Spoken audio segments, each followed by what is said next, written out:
What's up, dudes? Today we're digging into the RX7 because like I explained before, I want to get this thing kind of street ready, kind of road worthy, because it's going to be basically a street fighter, a track car that I put on the street, but we got to kind of make it legal for the street and handle properly. So I'm going to start digging into it, taking it apart a little bit to get certain things out. Might even put the stock seat back in it. Figure I can do the big lean back and I won't hit my head so much.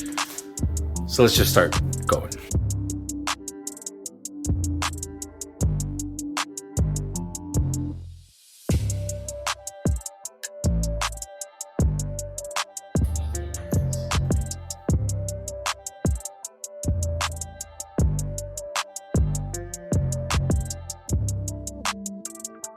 So this tire and this tire come from the front of the car, and these were on the back.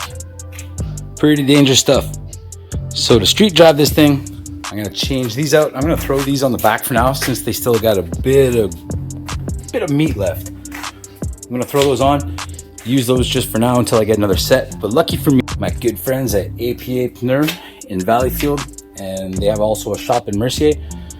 They were able to hook me up with these. They gave me a really good price. All those prices there are super fair, super good service. So I picked these two tires up and they're gonna go on the front. I'm gonna throw them up on the tire machine, get us some traction. That's just one of many things to do. Look at this Ronald McDonald looking thing. Now that we got the wheels off, this camera's pretty shaky, eh? Woo! Now that we've got the wheels off the car, we can take a little look at the footwork and see what's in there.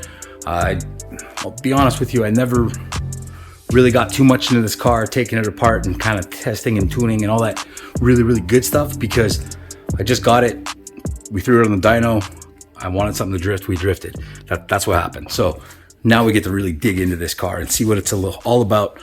I just want to get it street worthy, like I said before, so I can work on the El Camino, and then I can rip around with this and enjoy it in the meantime.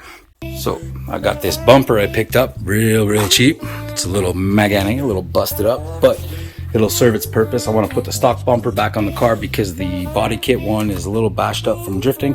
Doesn't quite fit right, and it was put on wrong from the previous owner, so it just looks bad.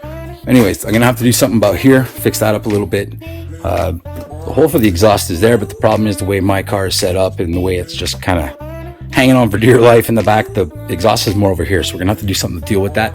We'll just have to go and look underneath the car. So here's the major issue. I don't really have a proper exhaust mount deal. This worked, but as you can see, it's ripping up the muffler. It's only a Borla, nothing crazy, but what I've got to do is get it to sit over this way, then it's touching the subframe. I don't want no crazy vibrations or whatever that's touching.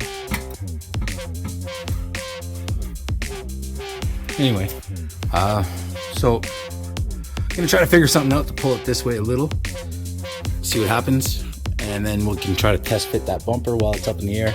Play around. Look how long it's been since I touched this thing. There's cobwebs on the brakes. So we'll play around, figure out what kind of shocks are in this thing. NPG suspension kit. I'm gonna have to look that up. Clearly it's kind of sort of height adjustable, although it doesn't change the height of the ride more than that. It changes also the travel of the shock, which kind of, I don't think that's going to work out. There's some numbers there. I don't know if that's going to help, but we'll see what we can do with this. Up front seems kind of to be the same, same setup, same brand, though these got painted. I didn't do the yellow on this. I took a brush and did the red because I thought the yellow looked kind of bad. That was from the previous owner. I don't know. This shock is really dirty, so I'm assuming it's leaking. Yeah, look, you can see it there. So that one's clearly blown. New suspension is on the wish list. This is the opposite side. This is the driver's side. Don't forget, it's a right-hand vehicle. See there, that shock looks pretty blown too. So I'm gonna do something with that. These pads, rotors, a little rusty. Not terrible. The pads got plenty of life left on them. I put them on and barely did any miles.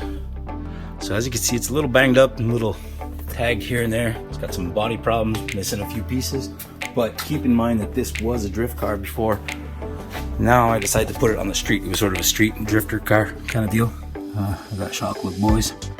Looks a little dirty too. Those bump stops are corroded, dried out, cracked up. Oof. So yeah, new sway bars, adjustable shocks. These aren't even damper you can't do anything with the damping on these. Kind of sounds funny to say, but like after playing around a lot with the Forza thing and learning how to tune, I totally want to get fully tunable suspension on this, fully adjustable. Like I've got nothing up here. I can't do anything with the damping. It's all just bolt-on parts, and these shocks were obviously just for height adjustment, just to make it look cool, to lower it down a little bit. But as you can see, they're finished. There's grease, there's oil all over the shaft of the shock, so that means the seals have blown out and all the oil's come out of it. Therefore, it's not going to do its job at all. And those bump stops are all corroded and dried out. That's probably what happened with the seals. It's got stock sway bars on it, and sway bars can play a big effect on your tuning and your handling, depending on what you want it to do. So we're gonna maybe look at some of those too, hopefully, budget allowing. A few other things to do. Another thing I have to get rid of is the e-brake, but lucky for me, I thought ahead. I took the back brake line off, plugged it with this bolt. Yeah, it's super sketchy. I admit it, it's cheap as shit. But the way I did this, I can easily unbolt all that and plug the original brake system back in. So all I have to do is pull the handbrake out, reconnect the cable for the parking brake, and I'm good to go. While I'm down here, this differential's got to go. As you can see, it's totally covered in oil. So that means it's leaking probably everywhere. Judging by those axles, it's coming out the seals there. And judging by how it looks underneath here, it's leaking from the bottom probably. So that means the seal is screwed. All the seals are screwed. And it's also welded. So I'm gonna have to, maybe for street use, do something about that. With all that said, that means this beautiful e-brake is gone. It's gonna come out. I'm gonna put that stock piece back in, clean this up a little bit. I might redo this panel, make it look a little nicer. Got some gauges up here. Everything needs to be fit better. Gotta do something with the door panel. If I can manage to put the stock seat back in it and still sit in it, that'll solve the problem for the door panel. That'll be back in. Still no sound system, but I'm not a really big sound system guy, and I don't think this is the car for it anyway. This car was built to move, not to pull around a big ass magnet. So I got the exhaust moved over a little bit in the back. I'll show you real like that. I did just a quick job. Now it's touching on the chassis at one spot, so I'm definitely gonna have to redo that. But I'm starting to see that this is moving a lot more than it should. Well, right now, but it's moving around. I'm probably gonna have to like take it off and re-weld it and actually turn it the way I need it, because it's not fitting quite right now. It's gonna have a crazy vibration, but the bumper that I got should fit better. The only thing left that I gotta do right now, I gotta take out these tails, because that bumper has very little clearance underneath the taillights. It kind of clips in here, as you can see, and then it runs all along here. So I'm gonna take these off and try to see how to make that fit. I gotta put the bumper brace on the back too.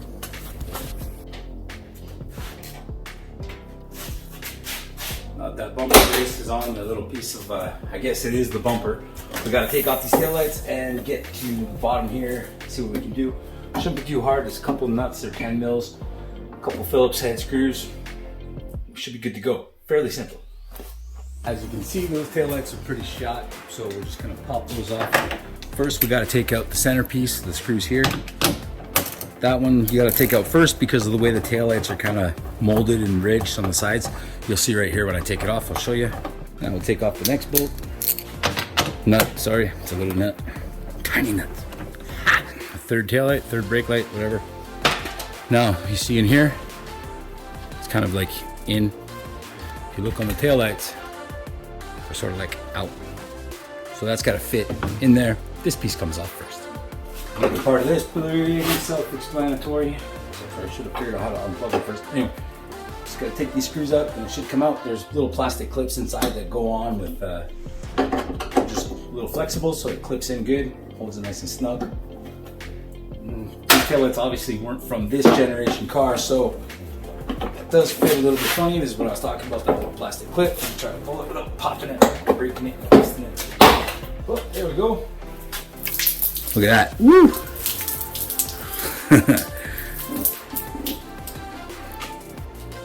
Get the other one off and we'll test fit that bumper. See how far off it is from the fender. Like I mentioned in the previous video, you see the back fenders are off because of the wall tap. That was from like 2 years ago. I'm hoping I can line the bumper up good enough. I tried pulling it out by hand. I tried getting in here to push it out, but I'm gonna have to take off the plastic molding all the way up to the front seat. Therefore, taking the front seat out, which is a little tight in there because I have it mounted directly to the floor. But we gotta do what we gotta do to make it kind of presentable, sort of clean, sort of nice. Whew, another clip that actually looked amazing. This one's got agua too. There's a leaf stuck in here. So these are gonna sit outside. So this piece is supposed to go right there. I gotta put some plastic clips in it to hold it, but for now we're just gonna test fit the other bumper. This is the lights for the license plate. So maybe we'll change these up and make them like really cool neons or something. You know, it's gonna be a street car, you gotta make it a little bit flashy. So for now, we're just gonna let it hang down. We'll test fit.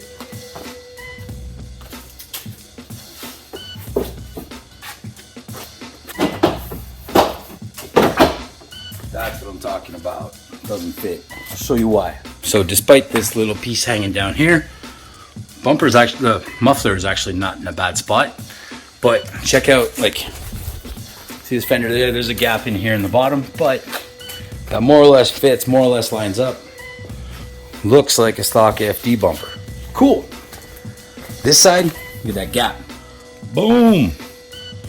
So that's pushed in a lot. And I don't know if I can even push the bumper that far in. Oh, have I seen this? No, probably not. Well, I definitely can't do it with one hand. And check. I knocked it into place. Kind of fits okay, but check out the bellow down at the bottom. Right where that light's shining out, you can see it's hanging down. Kind of looks like a dog with a fat lip or something. So what I might do is make a little bracket underneath here that kind of pulls that up. Get that out of the way. That should be not too bad. That little piece that Buddy cut out of it actually takes up the flex. So I'll make a little plate like he had on it maybe. Might be all right. Might not be. Who knows? So that's kind of right now where we're going with this. Just trying to get it like a little bit more together. Put it back on the street. So I just did the easy stuff, test fit the bumper and stuff like that. Before I put it back, I'm gonna probably wrap it. I was thinking about painting it, but I might just wrap it because I can get almost the same finish because this paint sucks. I can get the same finish out of a wrap that I already have in stock. I'm gonna try to straighten that fender up before putting the bumper back on, and I've got to figure out all the wiring in the back, what does what and what's where. Also gonna have to go back up to the warehouse where we store all the cars for the winter because I left a bunch of parts up there. So probably next video I'll dig into this more. I'll do more technical stuff. I'll get rid of that handbrake and then we can start thinking about bleeding the brakes, maybe changing out the fluid and whatnot, and see if I can get a diff that's not welded, that's not locked underneath this thing. And we're just gonna keep doing a little bit by a little bit. So check in next video to see what happens and what's going on next. If you haven't yet, hit that subscribe button because a lot of you guys are watching it and you're not subscribed, so we gotta get those numbers up really close to a cool goal. So let's do it, man. Peace, boys. See you next time.